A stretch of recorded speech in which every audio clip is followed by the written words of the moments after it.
Role. जी। क्या नाम है आपका? विनोद कुमार प्रजापति, जिलाध्यक्ष प्रगतिशील समाजवादी पार्टी कानपुर नगर ग्रामीण। किस विधानसभा से चुनाव लड़ने जा रहे हैं आप? 210 विधानसभा बिठूर, कानपुर नगर ग्रामीण 6 से हम प्रगतिशील समाजवादी पार्टी से आवेदन किया है। और प्रगतिशील समाजवादी पार्टी जब से बनी है, इसके पहले से हम जो भी जिम्मेदारी राष्ट्रीय अध्यक्ष माननीय शिवपाल सिंह यादव जी द्वारा दी गई है, उस विधानसभा के हर बूथ तक प्रगतिशील समाजवादी पार्टी का संगठन खड़ा करने का काम किया है, जिसमें 415 बूथ हैं। हर बूथ पे राष्ट्रीय अध्यक्ष माननीय शिवपाल सिंह यादव जी के निर्देशानुसार प्रत्येक बूथ पे 10 पदाधिकारी से 15 पदाधिकारियों तक का हमने गठन करके, और विधानसभा हमारे करीब 4 ब्लॉक हैं, भीतरगांव, बिधनू, पतारा, सरसौल, कल्याणपुर, चारों ब्लॉकों की हमने कमेटी भी बना दी, विधानसभा कमेटी है। और इस विधानसभा बहुत बड़ी विधानसभा, 400 करीब जो है 110-15 किलोमीटर लंबाई है, जिसमें हमने 30 सेक्टरों में डिवाइड किया है इस विधानसभा को। और 30 सेक्टर के अलग पदाधिकारी हमने प्रत्येक सेक्टर पे 6 पदाधिकारियों को गठन किया है, जिसमें 1 अध्यक्ष, 2 महामंत्री हैं और 2 उपाध्यक्ष, 1 कोषाध्यक्ष। इस तरीके से हमने 2000 ये विधानसभा चुनाव लड़ने के लिए पूरे संगठन की तैयारी के साथ में हमने पूरी तैयारी कर रखी है। और जैसे राष्ट्रीय अध्यक्ष माननीय शिवपाल सिंह यादव जी का आशीर्वाद मिलता है, हम लोग पूर्ण रूप से इस विधानसभा को में जीत करके माननीय शिवपाल सिंह यादव जी की और माननीय अखिलेश यादव जी को हम लोग ताकत देने का काम करेंगे।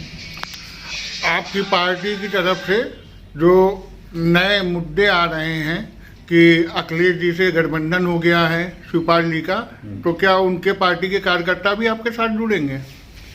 ये देखिए, अभी हमारी पिछले संडे को राष्ट्रीय अध्यक्ष माननीय शिवपाल सिंह यादव जी के निर्देश पे और माननीय अखिलेश यादव जी के निर्देश पे सामंजस्य एक बैठक समाजवादी पार्टी के जिला कार्यालय पर हुई थी। हम सब लोगों ने, दोनों दलों के लोगों ने आपस में सामंजस्य बैठक की, और ये समाजवादी पार्टी से भी कोई जिसको टिकट होगी, हम लोग प्रगतिशील समाजवादी पार्टी के लोग उनको पूरा सहयोग करने का काम करेंगे।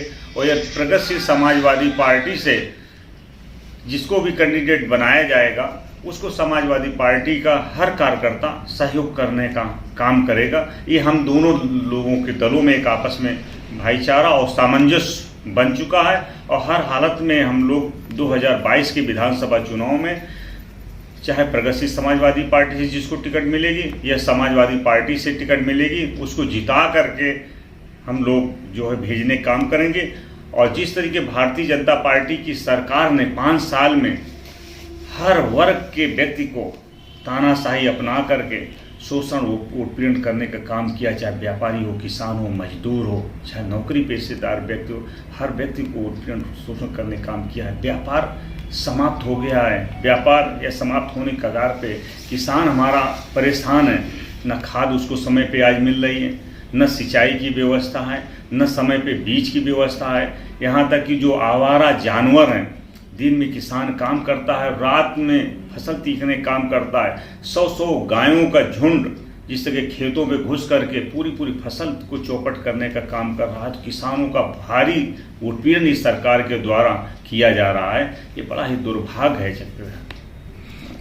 ठीक है विनोद जी, ये बताइए, यदि अगर प्रसपा और समाजवादी पार्टी की सरकार बनती है तो जनता को क्या फायदा होगा? देखिए, जनता का जिस तरीके से उत्पीड़न हुआ है और जनता की बड़ी एक अपेक्षाएं हैं, तो हम लोग सरकार बनने पर हमारे राष्ट्रीय अध्यक्ष माननीय शिवपाल सिंह यादव जी और उत्तर प्रदेश के होने वाले माननीय मुख्यमंत्री अखिलेश यादव जी जनता की हर समस्या, चाहे किसानों को मुफ्त सिंचाई की व्यवस्था होगी, समय पे खाद, समय पे पानी, समय पे बीज देने की व्यवस्था तत्काल प्रभाव से लागू की जाएगी। जो बिगड़ा हुआ कानून व्यवस्था है उस पे पूर्ण रूप से सुधार की व्यवस्था की जाएगी। तहसीलों पे बड़ी समस्या है, न लेखपाल काम कर रहा है, न हमारे तहसीलदार कानून गो और नायब तहसीलदार बैठते हैं और न सुनवाई करते हैं। लंबे सालों साल लोग खसरे के लिए, खितौनी के लिए, दाखिल खारिज अपने ज़मीन पे नाम चढ़वाने के लिए परेशान होते हैं। उस पर तत्काल व्यवस्था की जाएगी कि जो समय पे किसानों के काम हों, दाखिल खारिज समय पे हो, उनको खसरे खितौनी बड़े ही इजी, जिस तरह की लाइन ऑनलाइन है तो ऑनलाइन पे ही उनकी व्यवस्था हो।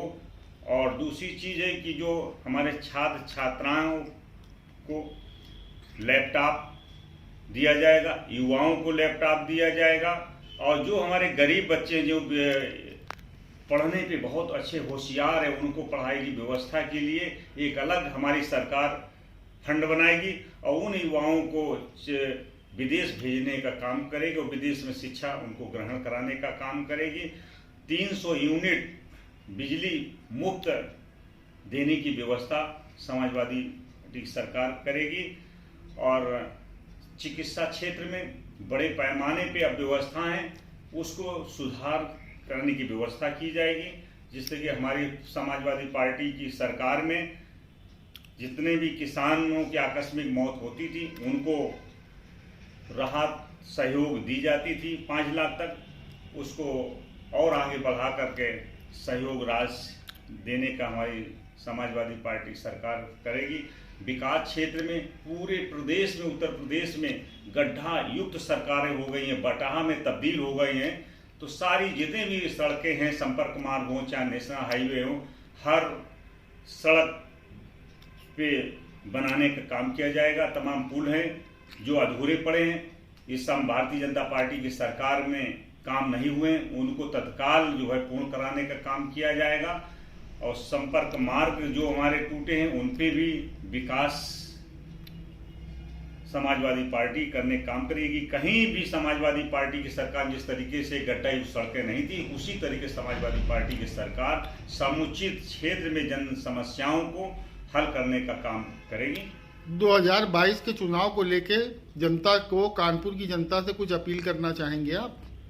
देखिए, 2022 के विधानसभा चुनाव में हम लोग जनता से यही अपील करेंगे कि 5 साल में जिस तरीके से भारतीय जनता पार्टी ने भरोसा विश्वास दे करके आपके हक अधिकारों का हनन किया है और समाजवादी पार्टी की सरकार पे, समाजवादी के लोगों पे जनता भरोसा और विश्वास करे कि समाजवादी पार्टी के लोग जो कहते हैं उससे ज़्यादा करने का काम करते हैं। जो भी घोषणा पत्र हम लोग 2012 की विधानसभा में चुनाव में हम लोग लेके गए थे, उससे ज़्यादा जन समस्याओं पे हम लोगों ने काम किया है और 100% उस घोषणा पत्र पे काम किया था।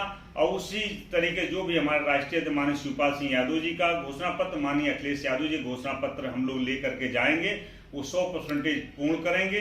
जो गांव में जो किसानों की जो समस्याएं हैं, व्यापारियों की समस्याएं हों, चाहे बेरोजगारों की समस्याएं हों, चाहे छात्र छात्राओं की समस्याएं हैं, पूर्ण रूप से समाजवादी पार्टी हल करने का काम करेगी और समुचित जनमानस में खुशहाली लाने का काम करेगी। धन्यवाद।